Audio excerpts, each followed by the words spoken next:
मेरे प्यारे देशवासियों, आप सभी को क्रिसमस की शुभकामनाएं।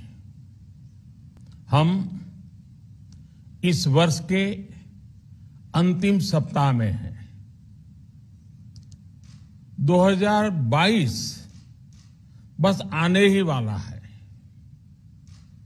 आप सभी 2022 के स्वागत की तैयारी में जुटे हैं, लेकिन उत्साह और उमंग के साथ ही ये समय सचेत रहने का भी है।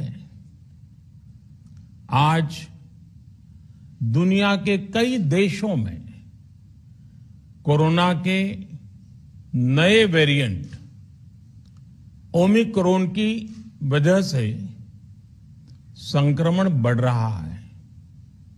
भारत में भी कई लोगों के ओमिक्रॉन से संक्रमित होने का पता चला है। मैं आप सभी से आग्रह करूंगा कि पैनिक न करें। हां, सावधान रहें, सतर्क रहें, मास्क उसका भरपूर उपयोग करें और हाथों को थोड़ी थोड़ी देर पर धुलना, इन बातों को हमें भूलना नहीं है। आज जब वायरस म्यूटेट हो रहा है तो हमारी चुनौतियों का सामना करने की ताकत और आत्मविश्वास भी मल्टीप्लाई हो रहा है। हमारी इनोवेटिव स्पिरिट भी बढ़ रही है। आज देश के पास 18 लाख आइसोलेशन बेड्स हैं, 5 लाख ऑक्सीजन सपोर्टेड बेड्स हैं, 1,40,000 आईसीयू बेड्स हैं। आईसीयू और नॉन आईसीयू बेड्स को मिला दें तो 90,000 बेड्स विशेष तौर पर बच्चों के लिए भी हैं।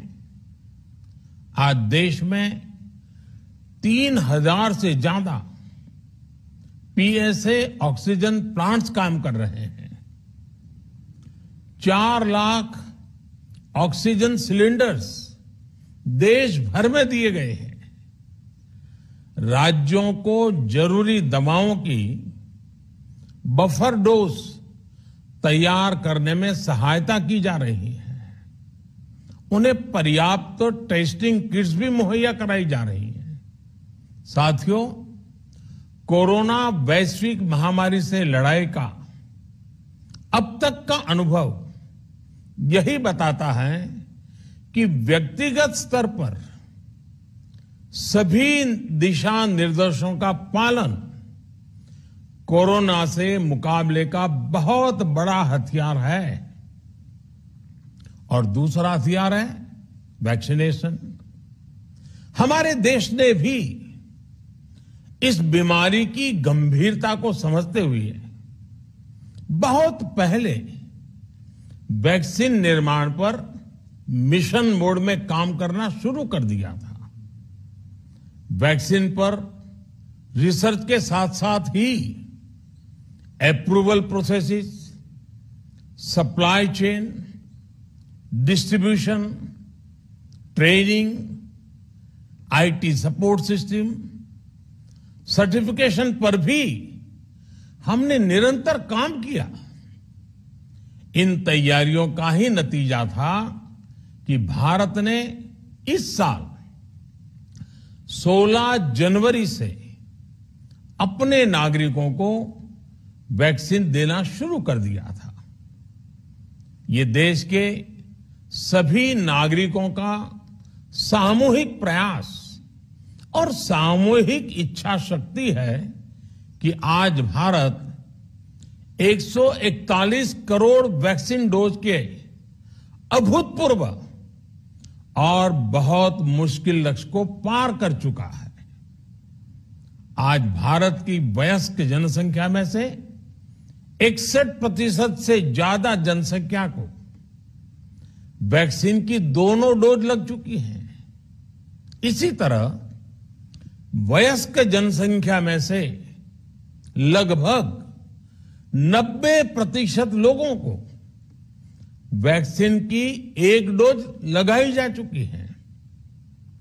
आज हर भारतवासी इस बात पर गर्व करेगा कि हमने दुनिया का सबसे बड़ा, सबसे विस्तारित और कठिन भौगोलिक स्थितियों के बीच इतना सुरक्षित वैक्सीनेशन अभियान चलाया। कई राज्य और विशेष तौर से टूरिज्म की दृष्टि से महत्वपूर्ण राज्य जैसे गोवा, उत्तराखंड, हिमाचल जैसे राज्यों ने 100% सिंगल डोज वैक्सीनेशन का लक्ष्य हासिल कर लिया है। आज देश के दूर सुदूर गांवों में जब 100% वैक्सीनेशन की खबरें आती हैं तो मन को संतोष होता है। यह प्रमाण है हमारे हेल्थ सिस्टम की मजबूती का, हमारी टीम डिलीवरी का, हमारे हेल्थ केयर वर्कर्स के डेडिकेशन और कमिटमेंट का, और देश के सामान्य मानवी के अनुशासन और विज्ञान में उनके विश्वास का। हमारे देश में जल्दी ही नेजल वैक्सीन और दुनिया की पहली डीएनए वैक्सीन भी शुरू होगी। साथियों, कोरोना के खिलाफ भारत की लड़ाई शुरू से ही वैज्ञानिक सिद्धांतों, वैज्ञानिक परामर्श और वैज्ञानिक पद्धति पर आधारित रही है। पिछले 11 महीने से देश में वैक्सीनेशन अभियान चल रहा है। देशवासी इसके लाभ भी महसूस कर रहे हैं। उनकी रोजमर्रा की जिंदगी सामान्य हो रही है। आर्थिक गतिविधियां भी दुनिया के कई देशों की तुलना में उत्साहजनक रही हैं। लेकिन साथियों, हम सभी जानते हैं कि कोरोना अभी गया नहीं है। ऐसे में सतर्कता बहुत जरूरी है। देश को सुरक्षित रखने के लिए, देशवासियों को सुरक्षित रखने के लिए हमने निरंतर काम किया है।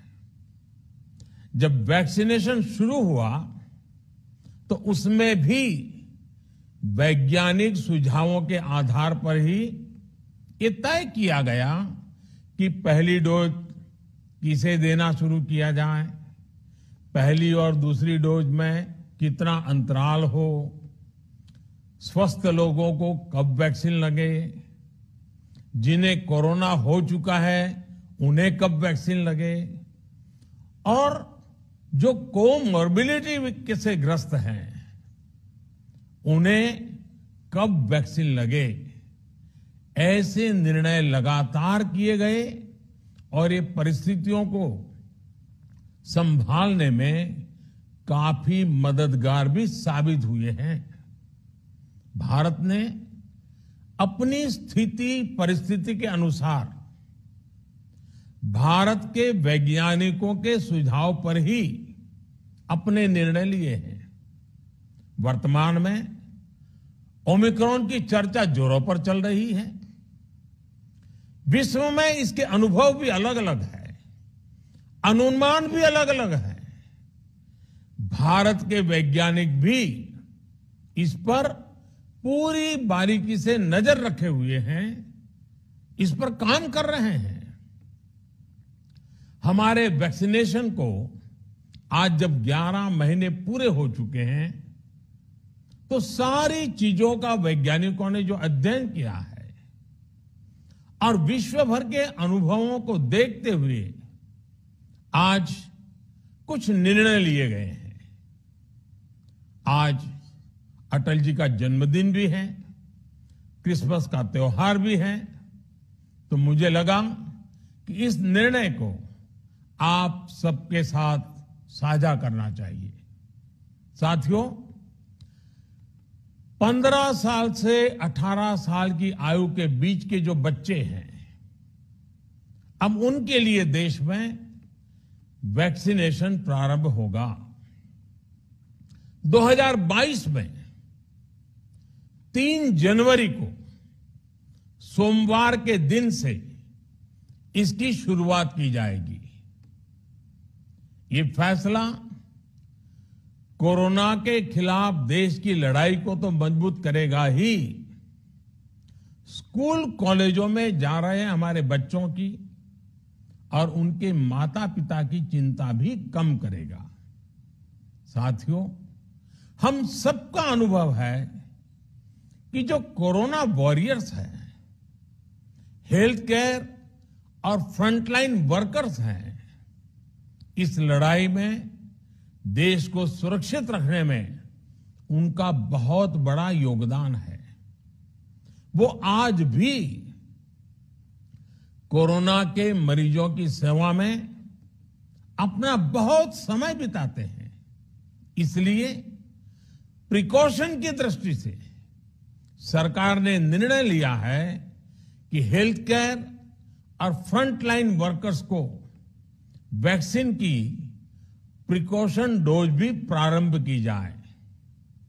इसकी शुरुआत 2022 में 10 जनवरी सोमवार के दिन से की जाएगी। साथियों, कोरोना वैक्सीन का अब तक का ये भी अनुभव है कि जो अधिक आयु वाले हैं और पहले से ही किसी न किसी गंभीर बीमारी से पीड़ित है, उन्हें प्रिकॉशन लेना सलाह योग्य है।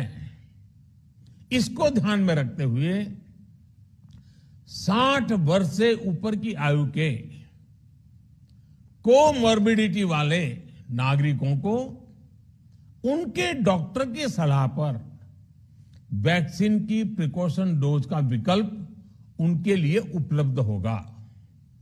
ये भी 10 जनवरी से प्रारंभ होगा। साथियों, मेरा एक आग्रह है कि अफवाह, भ्रम और डर पैदा करने के जो प्रयास चल रहे हैं, उनसे बचना चाहिए। हम सभी देशवासियों ने मिलकर अब तक दुनिया का सबसे बड़ा वैक्सीनेशन अभियान चलाया है। आने वाले समय में हमें इसको और गति देनी है और विस्तार देना है। हम सभी के प्रयास ही कोरोना के खिलाफ इस लड़ाई में देश को मजबूत करेंगे। आप सबका बहुत बहुत धन्यवाद।